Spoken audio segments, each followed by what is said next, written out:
Good morning, children. How are you? You're all at home, right? So you'll be fine. Okay, now let's come to the topic. Just by last session of our video, we successfully completed the first lesson in 8th class physical science. Right? Now, we are starting our second lesson in our 8th class physical science syllabus, that is about friction. It was about force in the last lesson and many types of forces, how they show their effect on the body, different factors were all studied. Now here we are coming to deal with one single special force. That force is friction. What do you mean by friction actually?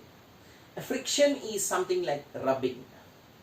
When two surfaces are in contact, then the force that is starting to generate between the two surfaces, that is called friction.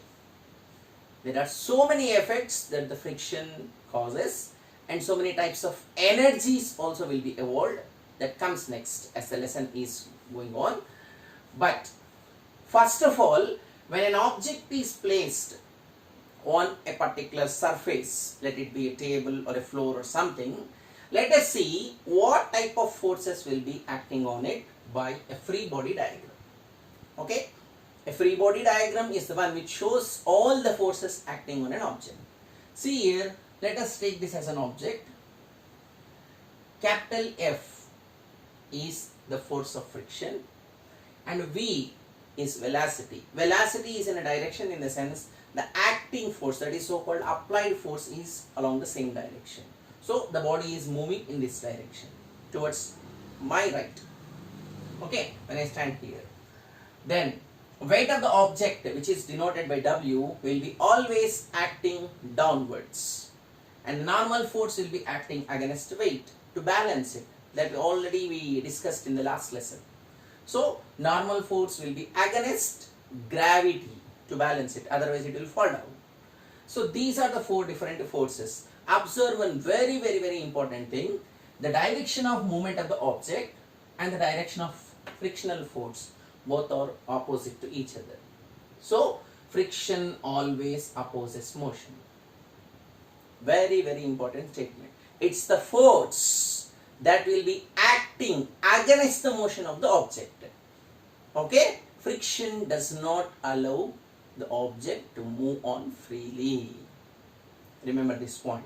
And frictional force will exist whenever there is a contact, a physical contact between two objects, two surfaces. Okay? Without physical contact, frictional force will not be generated. So there should be a physical contact. So it's a contact force. Right? Now coming to the types of friction. We know there are two different positions for an object, right? Means state of being, it's so called. That is either rest or motion. Whenever the object is at rest, then also some frictional will be acting on it, because the object is at rest in the sense it is in permanent contact with some surface. It will not move. That kind of friction is called static friction. Static, steady, unmoved. Okay? Now, limiting friction in the sense, you apply some force on object that may not move, go on increasing the force, then it may start to move. So, the last point after which the body begins its journey is limiting friction. See here, it's written starting moving. In the sense from rest, it is turning into motion. That's why we can say that limiting friction is nothing but maximum static friction. Okay? After this, there will be only motion of the object, so called dynamic friction. Dynamic in the sense of movement. In dynamic friction, it's again two types. One is sliding, another is rolling. I hope you know the difference between sliding and rolling.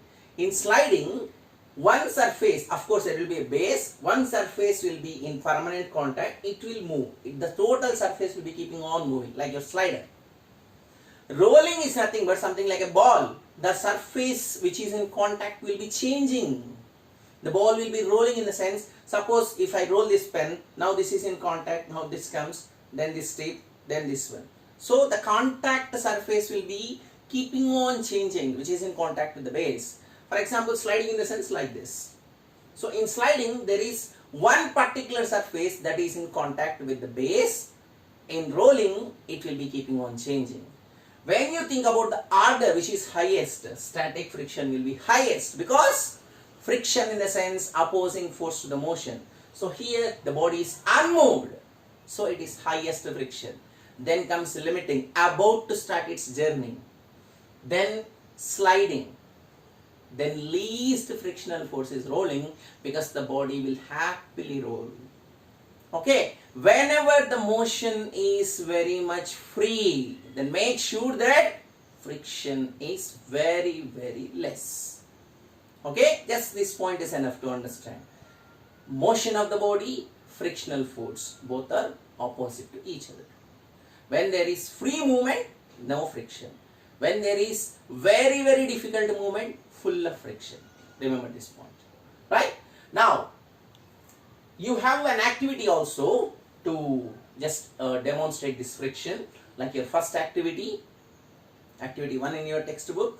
Then your lab activity will also demonstrate how the friction will be acting. Just he kept a trolley on the table, toy trolley, and it is connected to a weight through a hook. And a small block is kept on the trolley. When weight increases to the hook, then slowly, what happens? Trolley moves. Okay, why the trolley is moving? Whenever you are increasing the weights, gravity pull will be increased. You can hear the screaming sound, that is the friction developed. Okay, so whenever you analyze that situation, there are some factors which will be affecting friction. For example, mass of the object. Just now we just discussed. Whenever you are keeping on increasing the weights, it is getting into motion and it is moving very freely whenever the consistent increase in the weights taking place. Okay, suppose you are just pushing a stool, you can push. Plastic chair, you can push. If it is a table, not that easy like the previous cases, right? The difference is the mass is increased, so it is showing more friction. But in the case of gravity, when the weight is more, gravity pulling is more, right? So whenever an object mass is more which is in contact, then it is not that much easy to move that object. Then amount of force applied, how much force you are applying. If you are able to just move a plastic chair with single hand, can you move with the same force a wooden table?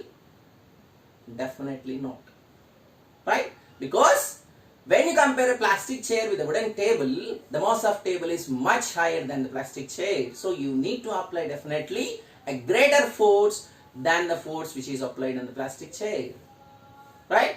Next, the roughness of the surface. This is explained with an activity 3, which is on an inclined plane.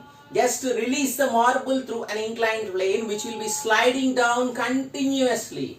Then let it be in contact on the normal floor. Sometimes you sprinkle some sand, then keep a cloth, then let it be on the marble surface like the granite flooring. Always, one thing is common. On an inclined plane, something like keeping like this, you are writing pad or something, release a marble, release a ball. Change the bottom surface, sand sometimes, cloth sometimes, normal floor sometimes, granite floor sometimes. You observe the difference in the motion of the object, right?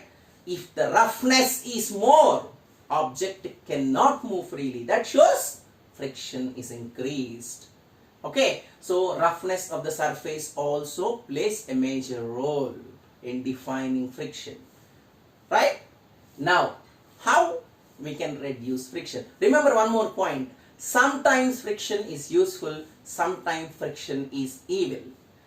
How and when you think, in next video I'll explain. I repeat the sentence. Friction is useful and dangerous both. Think over it. Now let us come to the last topic of this session. Tips to reduce friction. How can we reduce friction? Using lubricants like oils and greases that we apply. You also apply oil and grease to your cycle chain, right? To move it freely. To any machinery, to run it free, we apply oil and grease. Those are called lubricants. they make the engine flow, machine flow free. Next, smoothening the surface, just now we talk. Then ball bearings, which are used in the fans and some things, they make the rotatory motion, make it free. Okay. The last one, using wheels. You just imagine carrying a heavy suitcase with full of luggage and just pulling it with the wheels. Right? Whenever you are pulling a suitcase which is with wheels, it's very easy to move because wheels making the motion free. That shows the friction became very, very less. So like this, still some more factors are also to be discussed. Those will be discussed in the next video. Till then, just study up to activity 3 and lab activity. Follow the video and the questions, note down those, and stay home, stay safe. Thank you.